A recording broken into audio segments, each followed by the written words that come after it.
川普的关税战似乎不在习近平的话下。上合峰会和93大阅兵集结了国际上的反美势力，这场面一下子让习近平野心爆棚，提出全球治理倡议，把重塑世界秩序当成未来的主要目标。为了做到这一步，习近平的策略就是向全世界灌输正确二战史观，不但把中共装扮成新中国的创立者，为中共政权的合法性张目，还把中共描绘成全球稳定力量，向美国主导的世界秩序发出了挑战。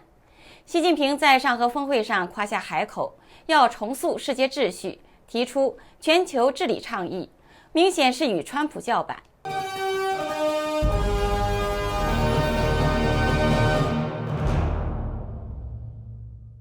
观众朋友好，这里是大时局，我是月音。美国财政部长布森特看得很准，说上合峰会只是一个花架子，缺乏实质的内容。他对印度和中共走到一起感到惋惜，不愿看到印度变成助长俄罗斯战争机器的坏角色。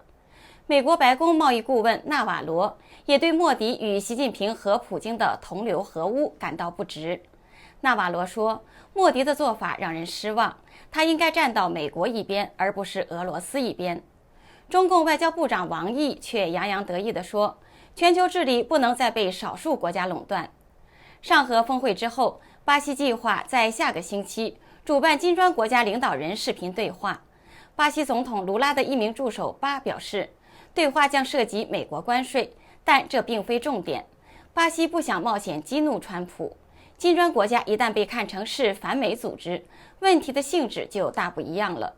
不过，习近平却完全不在意卢拉的顾虑。他在上合峰会开幕致辞中，几乎毫不掩饰地批评了美国，反对所谓冷战思维、霸权主义和强权政治，声称上合组织需要做动荡世界中的稳定力量。这表明，与川普关税战打对台戏，似乎还不是习近平的最终目的。改变历史叙事，把中共描绘成2次大战之后国际秩序的守护者，极力塑造中共全球稳定力量的形象，向全世界灌输所谓的正确二战史观，才是习近平最关心的事情。《华尔街日报》9月2号报道，剑桥大学中国现代史教授方德万指出，习近平正在改写第2次世界大战的历史，为他的政治利益服务。哈佛大学肯尼迪政府学院的中国历史学家拉纳米特表示，中国共产党试图借二战中流砥柱的宣传，分享战后国际秩序主导权。2012年上台以来，习近平就开始兜售他的所谓正确历史观，这种历史观与他的中国梦相捆绑，为自己的专制统治提供合法性。共产党被描绘成中国崛起的唯一保障，是新中国的创立者。于是中共就偷换概念，把中共带入中国人民的概念中，从而达到篡改历史事实的目的。上海华东师范大学教授齐卫平在最近的一篇文章中写道，中国是这场战争中牺牲人数最多的国家，付出的代价最大，并为联合国的建立做出了重大的贡献。这种牺牲和代价主要是国军和中国人民承担和付出的。其实，中共在抗日战争中实施的是1分抗日、2分应付国民政府、7分发展实力的策略，是假装抗日，伺机壮大。中共把自己的功劳吹得比天还大。例如，中共党史教授罗平汉在一家党刊上写道，如果没有共产党领导的敌后游击战，就不可能有敌后战场的开辟与坚持，而没有敌后战场，就不可能有抗日战争的最终胜利。然而，这全是谎言。现年84岁的日本筑波大学学者、著名的中国问题学家专家远藤裕2016年出版《毛泽东勾结日军的真相》一书，揭露了当时世界上没有被公开的许多证据。这些证据揭露了中共通敌叛国的事实。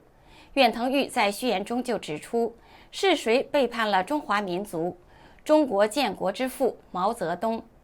远藤裕说，在抗日战争中，共产党军多少和日军打过一些游击战，但是对毛泽东来说，最大的敌人一直是国民党的蒋介石。毛泽东正是打着这样的算盘，让国民党军和日军正面作战并被消耗，然后在时机成熟的时候击败大伤元气的国民党军，以夺取中国的政权。这就意味着毛泽东眼里真正的敌人不是侵略中国的日本军队，而是抗击日本侵略的国民政府。毛泽东派出特工与日本人联络，甚至不惜私下一再议和，目的都是为了壮大中共军队，削弱蒋介石的力量。中共建政之后，毛泽东一直想邀请当时日军侵华总司令冈村宁次访问中国，但是没有成功，于是就改邀请旧日本将领远藤三郎中将。1956年，毛泽东在中南海招待远藤三郎等人时说道：“你们也是我们的先生，我们要感谢你们，真是你们打了这一仗，教育了中国人民，把一盘散沙的中国人民打得团结起来了，所以我们应该感谢你们。”《华尔街日报》报道认为，习近平重提二战历史，是想在中美大国竞争中抬高中共的地位，通过宣传中共的战争叙事，让中共对台湾的领土主张名正言顺，为自己挑战美国世界主导地位摇旗呐喊。在中国，抗日战争胜利80周年纪念日到来之前，中共的宣传无处不在，电影和电视节目将抵抗日本侵略的共产党游击队塑造成了英雄。中共的学者和策展者也撰写文章，举办展览，将共产党描绘成中国抗日战争的中流砥柱，从而淡化了传统上归于蒋介石所领导的国民党的功劳。而今，中共把自己在抗战中用过的招数搬到了与美国的争霸中来。习近平更明确提出了全球治理倡议，想借上合峰会和北京大阅兵的机会，展示中共的实力足以取代美国和西方，成为全球新秩序的领头羊。俄罗斯、朝鲜、伊朗等来自26个反西方的国家领袖将在北京聚首，斯洛伐克成为唯一一个出席的欧盟成员国。因此，9月3号在北京举行的阅兵式是习近平试图改写二战历史的重头戏。习近平想借助这样一个盛大庆典，提升中共的形象，将中共对台湾和南中国海的主权主张合法化。新加坡国立大学李光耀公共政策学院副教授吴木銮说，习近平显然想挑战美国主导的二战后全球秩序，并表明中共是一个可靠的、合情合理的选择。伦敦智库查塔姆研究所高级研究员于杰指出，习近平正试图展现他对于全球秩序的野心。在习近平看来，世界应该由中共领导，并且结合许多非西方国家，形成多极格局。英国皇家联合研究院专家帕顿认为，台湾是这场阅兵上未被提及却至关重要的一部分。他认为，北京正透过展示军事力量向台湾传递讯息，抵抗是徒劳的。对中共和习近平来说，美国的存在一直是碍手碍脚的，是人类命运共同体的大敌。眼下，中共把经济搞得一团糟，大阅兵可以鼓动民众民族主义情绪，转移社会火山的喷发点。英媒 BBC 报道，93大阅兵前夕，北京收紧室内管制。中国社会普遍存在不满和幻灭感，年轻人因找不到工作躺平摆烂的非常多，思想独立的更不乏其人，他们很可能成为中共的抗议者。为了防止抗议活动，立交桥与天桥的出入口全天候驻有警卫，一些人还穿着军装。部分办公大楼入口已经安装了机场级别的安检扫描器，所有的无人机遭到全面的禁飞。国际记者也被上门关照，有些人甚至被多次拜访，以确保他们收到讯息。3年前，当中共选择习近平连任第3个任期的时候，一名抗议者曾在一条主要的公路桥上拉起了横幅，批评习近平并呼吁其下台，但是他当场就被带走，至今都下落不明。虽然中共阅兵指挥部说总体原则是尽可能不打扰市民生活，但是北京居民已经感到阅兵颠覆了他们的日常生活。住在通往天安门广场的长安街沿线的居民被告知不要走上阳台，以确保排练能在保密状态下进行。阅兵路线沿线的学校、企业和饭店将在接下来的2天关闭，多条的道路改道与地铁线路停运，几乎瘫痪了进出市中心的交通。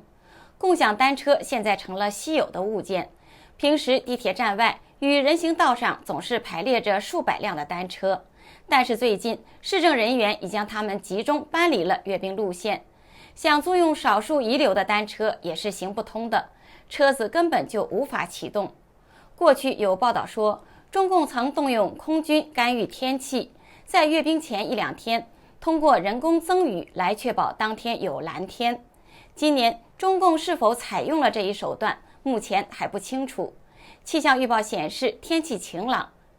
阅兵是习近平的大日子，中共官员们提心吊胆，不知道什么时候什么地方就会出现什么不测。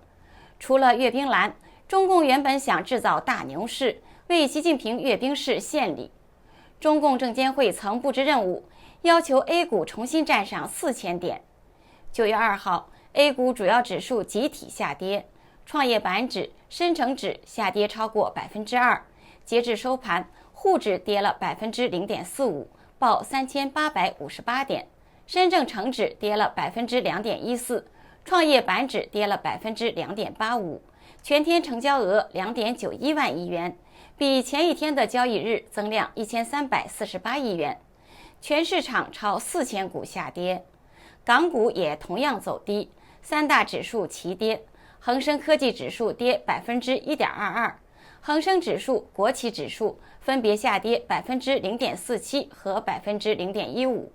快手跌超过2%，美团、阿里巴巴、百度集团、京东集团跌了超过1%，网易、腾讯控股微跌，小米涨3.43%，表现强势。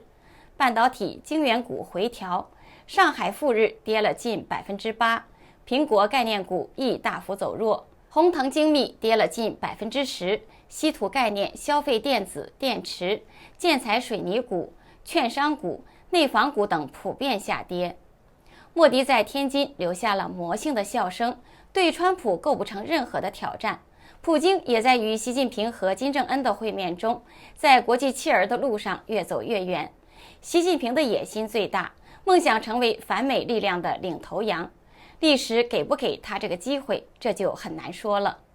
这里是大时局，感谢您的陪伴与思考，请订阅分享并打开小铃铛，一起在动荡中坚守真相，在黑暗中点燃希望。